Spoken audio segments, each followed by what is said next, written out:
المرسلين سيدنا مولانا محمد وعلى آله وصحبه أجمعين أما بعد. طيب نحن الآن في درس القرآن وقبيل الشروع في الدرس جدير بالذكر أن نتذكر ما قد سبقنا عليه من الدروس السابقة. الدروس السابقة التي قد درسناها وهي ما يتعلق بالقرآن. وما تعريف القرآن؟ منكم من يعرف تعريف القرآن؟ دفع؟ تفضل. القرآن الكريم هو كلام الله تعالى منزل على رسول الله صلى الله عليه وسلم المكتوب في المصحف والمتعبد بتلاوته ومنقول بتواتره والمكتوب بسورة الفاتحة ومكتوب بسورة الناس. أيوة أحسنت التعريف إن كان كاملا وشافيا وكافيا. إذن القرآن الكريم كلام الله المنزل على نبينا محمد المتعبد بتلاوته. هذه الخاصية خاصة بالقرآن ولم تجدها فيما سواه من الكتب المنزلة من قبل الأنبياء. المتعبد بتلاوته، نحن نركز على هذه الأمر. المتعبد بتلاوته ماذا الذي يقصد من هذه العبارة؟ هناك عدة نقاط. من منكم يعرف؟ من منكم يقدر على ذكر النقاط؟ تفضل يا فندم.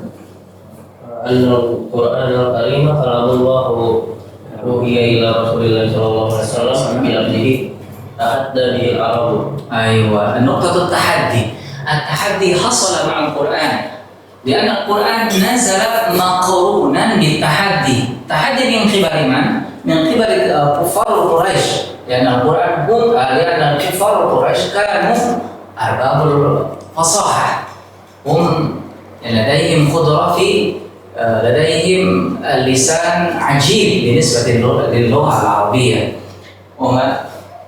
فنزول القرآن في وسطهم يعتبر تحديا بخلاف الحديث القدسي لم يحدث فيه التحدي، لم يقترف بالمعجزة، لم يحدث فيه تحدي. وكذلك الحديث القدسي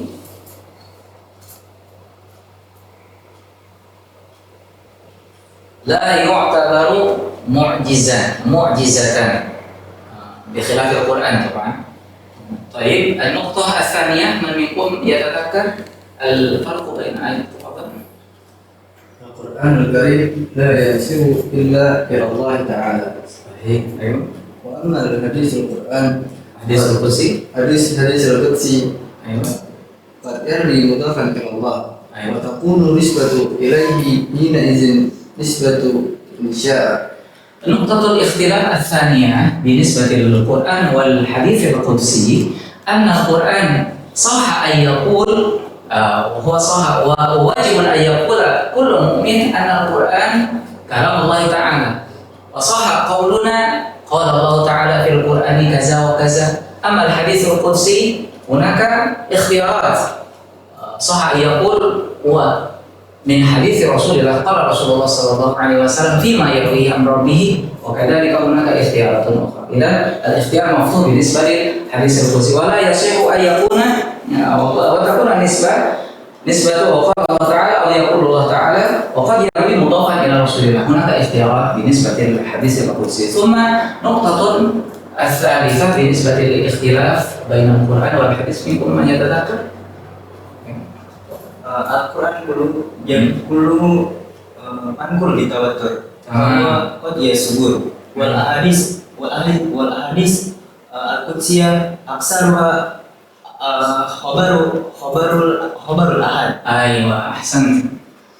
Al-manqul bitawatur. وقد سبقنا أن درسنا في مصطلح الحديث أن التواتر هو ما وضع عدد كبير في كل طبقة تحيل العدد تواطؤه معنى الكريم. إذن القرآن تصل إلينا القرآن بالتواتر منقول من جيل إلى جيل بالعدد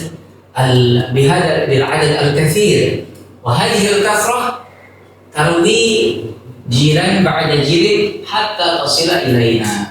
المنقول بالتواتر طبعا بخلاف الحديث القدسي ما يكون صحيحا وما يكون hasanan wa ma yakunu dha'ifan. Ya, dan akhbarul ahad يعني أحكامها يختلف باختلاف الأوضاع يعني الحديثية في كل حديث. ثم النقطة الرابعة، من منكم يتذكر نقطة الاختلاف؟ تفضل. القرآن الكريم من عند الله لفظا ومعنى. تمام. والحديث القدسي معناه من عند الله وما لفظه من عند رسول الله صلى الله عليه وسلم. أحسنت. أيوة. الكلام واضح، ليس بحاجة إلى مزيد من الشرح. ثم النقطة الخامسة، منكم من يتذكر؟ تفضل. Bismillahirrahmanirrahim. Al-Qur'anul Karim muta'abbadu bi tilawati wa amal hadisul qudsi ghairu muta'abbadu bi tilawati. ثم يطرح سؤال هل يجوز لنا أن نقرأ الحديث القدسي أثناء الصلاة؟ La yujazabu fi salati. ولا يجزئ. إذا لابد لنا أن نقرأ القرآن في أثناء الصلاة، لأن القرآن هو ركن من أركان الصلاة. عندنا لا صلاة لمن لم يقرأ بفاتحة الكتاب. هكذا سبقنا أن بحثنا أو تكلمنا عنها. ثم nanti langsung bil madah kita akan membahas tentang materi yang baru, mabahas al-jadid fi ulumil Quran. Wal-unwan kaifiyatu wahyillahi ila malaikatihi. Wa qabla al-syuruh fi syarh ayyana naqra sawiyan nass al-kitab. Man minkum yatatawa bil qira'ah? Tafadhal. Bismillahirrahmanirrahim. Ja'a fil Qur'anil Karim ma yanussu 'ala kalamillahi lil malaikati. Wa idza qala rabbuka lil malaikati inni ja'ilun fil ardi khalifah. Qalu ataj'alu fiha man yufsidu fiha. Bismillahirrahmanirrahim. Wa ayat ayat man yaqra ba'dahu. Wa ala ihaihi ilaihim idh yuhi rabbuka ilal malaikati anni ma'akum fasabbitul ladina amanu wa ala qiyamihim bitadbiri syu'unil kauni hasba amrihi fal muqassimati amra fal mudabbirati amra. Wa hadhihi an-nususu muta'azziratun tadullu ala anna Allah yukallimul malaikata duna wasitatin bikalami yafhamuna. Qad sabaqna fi ma'na al-wahy lughatan hunaka 'iddatu ma'anin. Ada beberapa makna wahyu secara bahasa sudah kita bahas sebelumnya, bahwasanya di antara makna-makna wahyu itu ada 5 ya. Di sini penulis menyebutkan bahwasanya makna wahyu secara lughawi itu bisa diartikan al-ilhamul fitri lil insan, yaitu sebuah ilham mengenai sebuah fitrah yang diterima oleh manusia. Kal wahyi ila ummi Musa wa wahayna ila ummi Musa artinya. Dan menurut hadis yang lain disebutkan bahwasanya Allah Subhanahu wa taala memberikan wahyu tersebut kepada para ibu dari masing-masing nabi ketika mereka mengandung. Wa kadzalika ummahatul mukminin yaraina, masing-masing dari ibu dari para nabi itu mereka mengetahui bahwasanya janin yang sudah dikandung oleh mereka adalah calon nabi ya. Itu yang pertama, ilhamul fitri dari insan, yaitu ilham yang secara fitrah Allah Subhanahu wa taala wahyukan kepada manusia. Begitu pula ya penulis Al-Qattan di sini, Syekh Al-Qattan menyebutkan bahwasanya makna wahyu juga bisa diartikan dengan apa? Al-ilham al-gharisi lil hayawan, yaitu ilham mengenai insting yang Allah Subhanahu wa taala berikan kepada sebagian dari atau kepada hewan. Allah Subhanahu wa taala menyebutkan dalam surah An-Nahl, kal wahyi ila nahli, sebagai contoh di sini wahyu Allah Subhanahu wa taala yang diberikan kepada An-Nahl. Yang An-Nahl sebagaimana diketahui, An-Nahl itu salah satu surah dalam surah Al-Qur'an. Allah Subhanahu wa taala berfirman, wa auha rabbuka ila nahli an tattakhidhi min al-jibali buyutan wa min asy-syajari wa mimma ya'rishun. Ini makna kedua dari makna wahyu. Ya. Makna selanjutnya disebutkan al-wahyu juga bisa berupa al-isyarah as-sari'ah, yaitu isyarat yang cepat ala sabili ramzi, yang berupa atau dalam bentuk simbol ya, atau simbol ya, wal iha, atau ya semacam wahyu simbol ya. Di sini sebagaimana wahyu Allah Subhanahu wa taala yang diberikan kepada Nabi Zakaria. Fa kharaja 'ala qaumin min al-mihrab fa awha ila man sami'a. Kemudian wahyu juga bisa diartikan secara bahasa waswasatu syaitan, bisikan syaitan, wa tazyinuhu asyara fi nafsil insan, wa tazyinuhu syara fi nafsil insan. Dan bagaimana seorang setan menganggap atau memberikan pendapat atau memberikan bisikan seolah-olah hal buruk yang dikerjakan oleh orang yang dibisikkan oleh setan itu seakan-akan maksiat itu menjadi sesuatu yang baik. Itu adalah makna wahyu yang keempat, waswasatu syaitan. Ya, di sini contohnya sebagaimana disebutkan dalam Al-Qur'an ya, wa inna syayatina la yuhuna ila awliyaihim, bahwasanya para setan itu mereka memberikan wahyu, mewahyukan kepada teman sejawatnya atau mereka yang menerima bisikan-bisikan setan itu, dihukum untuk senantiasa berdebat dengan kalian. Oke. Yang mana yang selanjutnya adalah wa ma yu'tihillahu ila malaikat, yaitu wahyu bisa diartikan apapun yang diajarkan oleh Allah Subhanahu wa taala kepada para malaikat min amrin, dari perintah yang perlu supaya mereka mengerjakan.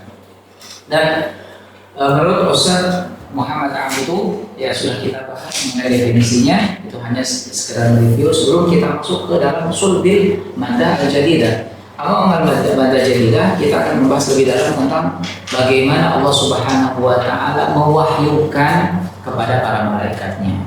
Ya, tadi sudah dibaca oleh Ahmad bahwasanya yang pertama ini menguatkan bahwasanya teori Allah Subhanahu wa taala memberikan wahyu secara langsung kepada malaikatnya. Pertama, Ja'fil Qur'anil Karim, dalam Al-Qur'an Karim menyebutkan ma yanusu 'ala kalamillahi li malaikatihi, yang menyebutkan bahwasanya Allah Subhanahu wa taala melakukan pembicaraan dengan malaikat. Walaupun melakukan pembicaraan dengan malaikat itu bagaimana kaifiahnya itu di pembahasan yang lain. Di sini Allah Subhanahu wa taala menyebutkan, berfirman, wa idz qala rabbuka lil malaikati inni ja'ilun fil ardi khalifah qalu. Ya, jadi seakan-akan itu di sana ada diskusi antara Allah Subhanahu wa taala dengan malaikat dengan kaifiah tentunya dengan kaifiah majhulah ya. Wa la ilaihim ilaihim. Dan juga Allah Subhanahu wa taala di sini menguatkan dalam Al-Qur'an, Allah Subhanahu wa taala memberikan wahyu kepada malaikat. Idh yuhi, dengan kata-kata yuhi. Idh, ya, sesungguhnya Allah Subhanahu wa taala idh yuhi rabbuka ila malaikat, memberikan wahyu kepada malaikat. Ini ma'akum, ya, satu contohnya. Dan juga Allah Subhanahu wa taala memberikan wahyu kepada malaikat untuk mengerjakan pekerjaan merawat alam atau mengerjakan pekerjaan untuk menjaga alam raya ini. Wa ala qiyamihim bitadbiri syu'un, ya, qiyamil malaika, yaitu bertugasnya malaikat bitadbiri syu'unil kauni, untuk mengatur syu'un dari kata-kata sya'nun, jamu sya'nin, itu urusan-urusan alam raya hasba amrihi, sesuai dengan perintah Allah Subhanahu wa taala. Dijelaskan dalam Al-Qur'an di sini, fal muqassimati amra. Ada muqassimat, fal mudabbirati amra, ya, dari An-Nazi'at. Dan ayat-ayat tadi menjelaskan bahwasanya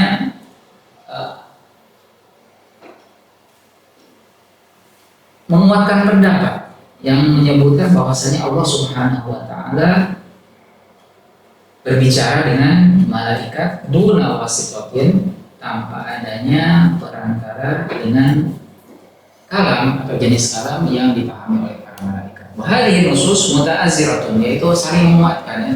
Saling bekerja sama atau menguatkan dulu yang menunjukkan bahwasanya ayat-ayat tadi itu menunjukkan apa? Ala anna Allah, bahwasanya Allah Subhanahu wa taala yukallimu malaikata, berbicara dengan malaikat guna wasifatin tanpa adanya perantara. Seperti itu. Saya kira itu poinnya sudah didapatkan untuk yang pertama ini.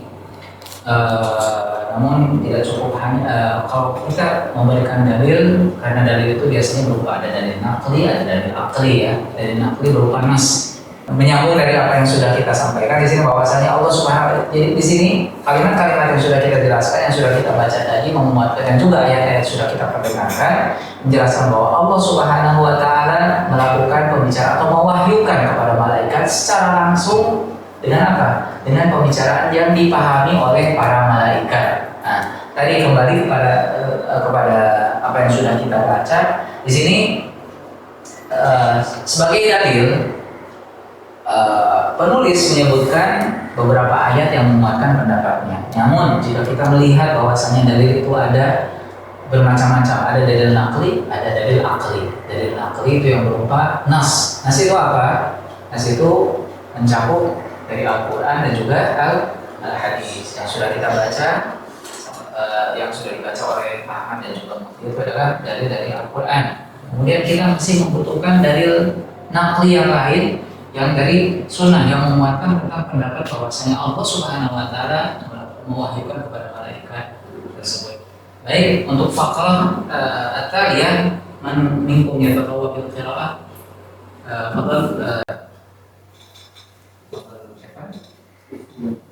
ويؤيد هذا ما جاء في الحديث عن النواس بن سمعان رضي الله عنه قال رسول الله صلى الله عليه وسلم إذا أراد الله تعالى أن يوحي بالأمر تكلم بالوحي أخذت السماوات منه رجفة أو قال رعدة شديدة خوفا من الله عز وجل فإذا سمع ذلك أهل السماوات صعقوا وخروا لله سجدا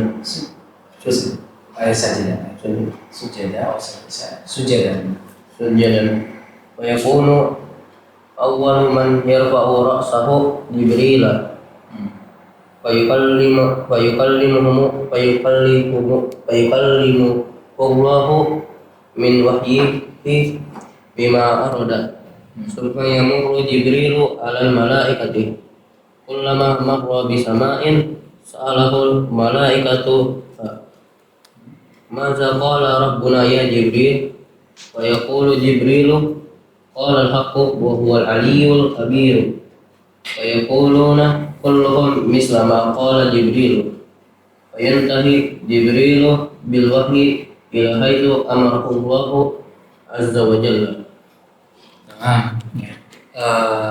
Kita nanya yang kusuna wajhu dilalah min al-hadis. Wajhu dilalah al-faqra at-taliyah yubayyin lana wajh dilalah min al-hadis. Man yakun yatatawa bil kalam? Tafadhal. هذا حديث يبين أن كيفية الوحي تكلم من الله تعالى وسماع من الملائكة وهولا شديد لآثاره وإذا كان ظاهره في مرور جبريل فانتهائه بوحيه يدل على أن ذلك خاص بالقرآن فإن صدره يبين كيفية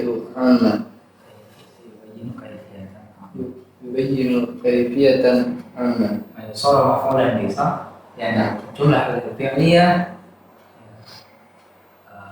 يتكون من فعل وفاعل وكذلك قد تحتاج إلى مفعول به في فعل متعدد. كمل الكلام. وأصله في الصحيح إذا قال الله أمر في سماء درجة الملائكة بأجنحتها fad'anan liqawlihi ka'annahu silsilatu ala sifwani. Udna ila al-qaul bi anna Allah Subhanahu wa ta'ala yukallimu aw yuhi ila al-malaikah. Ya, hunaka iddatu adillah. Wa qad sabaqna dzakarna al-adillah al-Qur'aniyah thumma al-adillah al-hadithiyah. Hunaka ahadithun katsirah illa anna nadhkuruna bi hadisan wahidan ruya an Sam'an al-Nawas bin Sam'an ya. Jadi hadis ini menjelaskan bahwasanya menggambarkan adanya wahyu yang Allah Subhanahu wa ta'ala berikan kepada malaikat Jibril. Di samping itu bukan hanya malaikatnya bukan hanya berhenti pada malaikat Jibril saja, akan tetapi bagaimana reaksi dari malaikat-malaikat yang lain ketika wahyu itu turun, dan juga bagaimana reaksi dari alam raya ketika wahyu muncul ya, ketika wahyu atau diterima oleh para malaikat. Di sini dijelaskan bahwasanya wahyu ada menguatkan dari pendapat yang tadi ya, pendapat tentang apa? Tentang bahwasanya Allah Subhanahu wa ta'ala memberikan wahyu kepada malaikat secara langsung tanpa ada wasithah, tanpa ada perantara. Ma'ja fil hadits an Nawas bin Sam'an radhiyallahu anhu qala, beliau berkata, qala Rasulullah sallallahu alaihi wasallam, idza arada Allah taala, jika Allah Subhanahu wa taala, ketika Allah Subhanahu wa taala menginginkan ayyuhiya, untuk mewahyukan bil amri, terhadap perintah atau sesuatu hal, takallama bil wahyi, maka Allah Subhanahu wa taala berbicara dengan wahyu. Akhadatis samawati min rajfah, maka di sini yang pertama kali memberikan reaksi adalah langit-langit semuanya itu bergetar ya. Kalau ada seperti ada ya, menggigil seperti itu, atau bergetar. Syadidah, dengan sangat ya, khaufan, karena takut dari Allah, takut kepada Allah Subhanahu wa ta'ala. Faidah sami'a dari ahlu samawat, ketika sebuah wahyu itu turun atau sebuah wahyu itu terdengar, maka seluruh penduduk langit so'eku, mereka ya pingsannya, wakharu, dan tertunduk langsung sujud ya, kharulillahi sujadan. Nah, setelah semuanya dalam kondisi tersebut, bahwasanya ahlu samawat semuanya mereka posisi seperti itu, fayakunu awwalun man yarfa'u rasul Jibril. Nah, respon setelah demikian barulah ada respon dari malaikat yang terbaik, yaitu malaikat Jibril, dan beliau adalah awwalun man yarfa', yang pertama kali mengangkat kepalanya. Fayukallimuhullah, kemudian apa yang terjadi? Allah Subhanahu wa ta'ala berbicara kepadanya min wahyi, dari wahyunya, bima awada, sesuai dengan apa yang diinginkan oleh Allah Subhanahu wa ta'ala. Kemudian tidak berhenti di sana. Hadis ini menjelaskan kemudian summa yamuru Jibril 'alal malaikah, kemudian malaikat Jibril melewati atau melalui pada malaikat-malaikat yang lain. Kullama marra bisama'in, setiap kali malaikat Jibril lewat terhadap sebuah langit, salau malaikat, maka masing-masing dari langit itu ada penjaganya dari kalangan malaikat ya. Kemudian ketika merespon apa yang sudah disampaikan dari wahyu, maka malaikat yang diserahkan menjawab dari langit tersebut bertanya kepada malaikat Jibril, "Mada qala rabbuna?" Apa yang dikatakan oleh Tuhan kita, oleh Allah Subhanahu wa ta'ala kepada Jibril. Maka di sini ada respon yang diberikan oleh malaikat Jibril. Qala al-haqq wa huwa al-aliyyul kabir. Yaitu kata-kata yang sebagaimana diwahyukan kepada malaikat Jibril. Fayaquluna, kemudian para malaikat tersebut kulluhum, seluruhnya berkata misla qala Jibril, ya, berkata sebagaimana apa yang disampaikan oleh malaikat Jibril. Fayantahi Jibril bil wahyi, maka pada akhirnya malaikat Jibril menyelesaikan wahyu ila haitsu amara Allah azza wa jalla, sebagaimana diperintahkan oleh Allah Subhanahu wa ta'ala. Ini baru tentang hadis. Ingat, semua hadis naqli tentunya ada yang sifatnya sudah kita bahas, ada bagian hadis itu ada dilalah dari sebuah hadis atau dalil inti dari hadis tersebut. Dan dilalah itu harus kita perjelas, ada membutuhkan wajhu dilalah. Nah, maka wajhu dilalah apa yang diinginkan dari hadis itu? Kalau kita menghubungkan dengan pendapat yang pertama, yaitu yang mengatakan bahwasanya Allah Subhanahu wa taala memberikan wahyu kepada malaikat.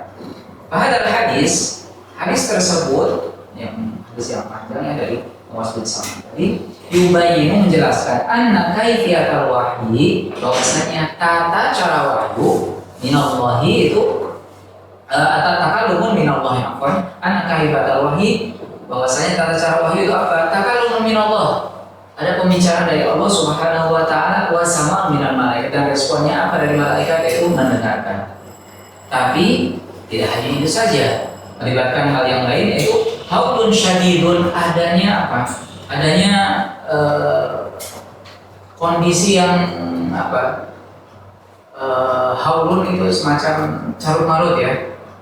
Pada bagian akhir di sini menjelaskan bahwasanya para ulama berpendapat mengenai kaifiyat wahyillah ila Jibril, bagaimana tata cara Allah Subhanahu wa taala mewahyukan kepada malaikat Jibril itu ada beberapa pendapat ya. Di sini bisa disimpulkan ada 3. Ya, pendapat yang pertama mengatakan bahwasanya malaikat Jibril talaqahu sama'an, yaitu mendengarkan secara langsung atau menerima secara langsung dari Allah Subhanahu wa taala bilafzihi al-makhsus, dengan lafaz yang Allah Subhanahu wa taala berikan secara khusus.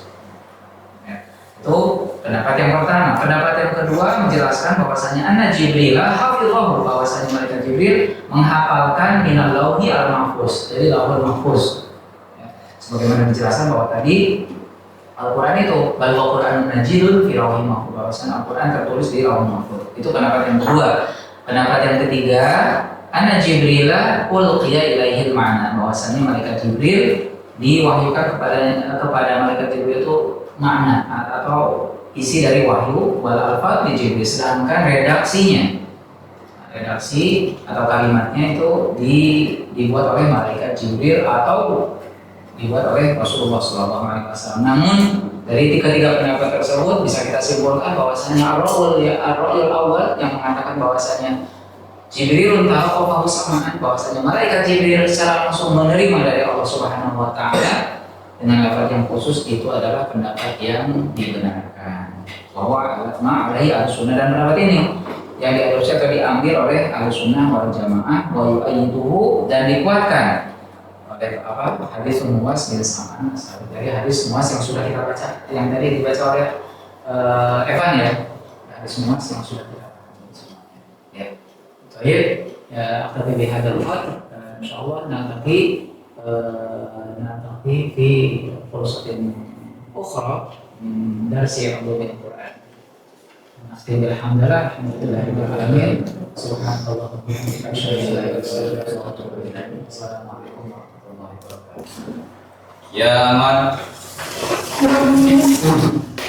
Selamat. Assalamualaikum warahmatullahi wabarakatuh. Waalaikumsalam warahmatullahi wabarakatuh. Syukran.